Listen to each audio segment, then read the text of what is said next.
Good evening. A guilty verdict in the Florida trial of a billionaire Colombian drug dealer. Carlos later was accused of smuggling cocaine by the ton into the U.S. Bruce Hall was in the courtroom for the case of the drug cartel kingpin finally forced to face justice. After struggling for a week to reach a verdict, several members of the jury were in tears as they returned their decision in the trial of Colombian drug lord Carlos Later. Their verdict made a strong statement. On count 1, conspiracy to bring drugs into the United States, guilty. On 9 specific drug charges, guilty. On the main charge, conducting continuing criminal activities, which carries a mandatory 10-year to life sentence, guilty. This is a victory for the good guys, and by the good guys I mean the American people. This is truly a major victory in the war on drugs. Mr. Later fully intends to appeal this verdict. And we're fully convinced that when the dust settles after this trial is over, that he'll be awarded a new trial. This trial was not a fair trial. Carlos Later believed that he could act with impunity, that he could find safe haven, and in fact, he didn't find safe haven.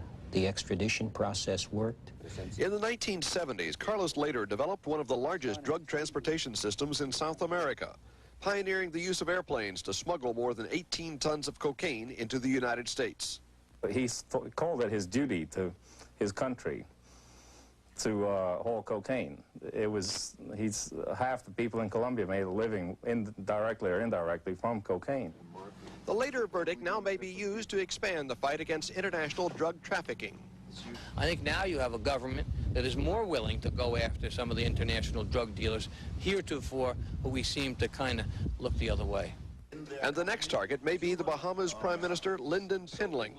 There was testimony in this trial that Pindling received at least $5 million to let drug traffickers use some of the Bahamian islands. Federal prosecutors say they will recommend that Carlos Later be given a sentence that will ensure he is never eligible for parole. Bruce Hall, CBS News, Jacksonville. Another accused big-time foreign drug trafficker is waiting to go on trial in this country, and some influential people back home in Honduras are not happy about it. Richard Schlesinger reports tonight on the hard realities of narco-politics and how it's impeding the war on drugs. In a country as poor as Honduras, it is easy to be a Robin Hood. These tobacco workers are employed by Ramon Mata, a man they consider a hero, a man U.S. and Honduran authorities consider one of the biggest cocaine dealers in the world, and one of those responsible for the murder of an American drug enforcement agent. The major drug traffickers do take some resources in order to generate support in communities. Before he was captured and brought to the United States last month, Mata, who was reportedly worth billions, spread his money around, becoming known as a rich man who cared about the poor. When this neighborhood in rural Honduras needed a school, the only person rich enough to build it was Ramon Mata. Now, every child here sits in a class with the name of a suspected drug lord painted on each desk. Mata also created jobs in this town as the owner of a cigar factory. Amparo Gallo, who rolls cigars at Mata's factory, says, "I felt like he was one of my children." Even the factory's union leader says Mata gives toys to children and gifts on Mother's Day. But while he was carefully cultivating his Robin Hood image, the Hondurans believe Mata spent millions buying up legitimate businesses, increasing his influence over this country's frail economy. Sources here say Mata had become so powerful he already controlled several national legislators and was in a position to influence the upcoming elections. Officials here were worried that if Mata was not arrested and soon, he would never be brought to trial.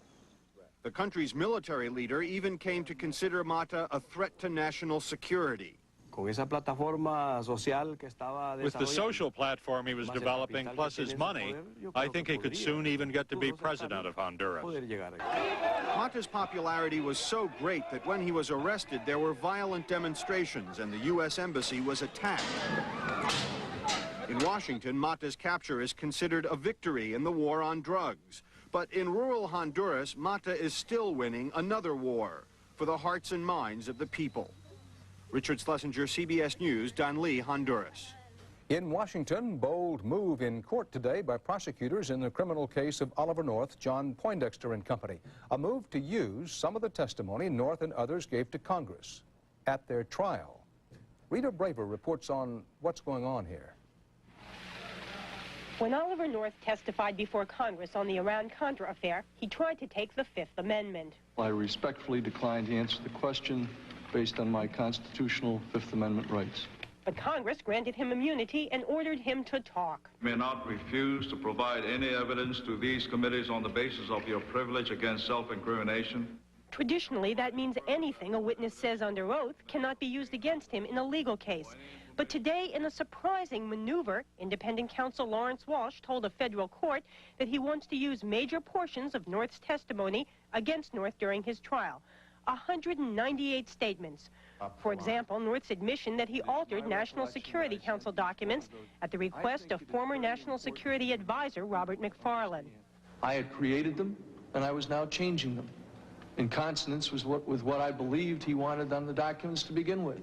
And the independent counsel wants to use former National Security Advisor John Poindexter's testimony that he destroyed the first presidential finding authorizing the sale of arms to Iran. Because I thought it was a significant political embarrassment to the president, and I wanted to protect him from possible disclosure of this. Walsh also wants to use statements made by money man Albert Hakim when he testified under an immunity grant. Walsh is taking the position that the only protected answers are those directly responding to a specific question. Asides or elaborations are not immune. One expert says that view would intimidate all future immunized witnesses. They may be afraid to testify freely and openly, and in the most expansive way that they can. Walsh does point out that his case can go forward without use of the testimony, which suggests that it all may be a game of lawyers' poker, Dan. Well, Rita, what about Walsh's statement that he's never seen any of the congressional testimony? Well, in fact, Walsh still has not seen or heard the testimony. This filing was made in his name by a special lawyer he hired just to handle the immunity issue. What's going on here may be a clever attempt to counter the defendant's claims that the case should be dismissed because in subtle ways it does rely on immunized testimony, Dan. Thanks, Rita Braver.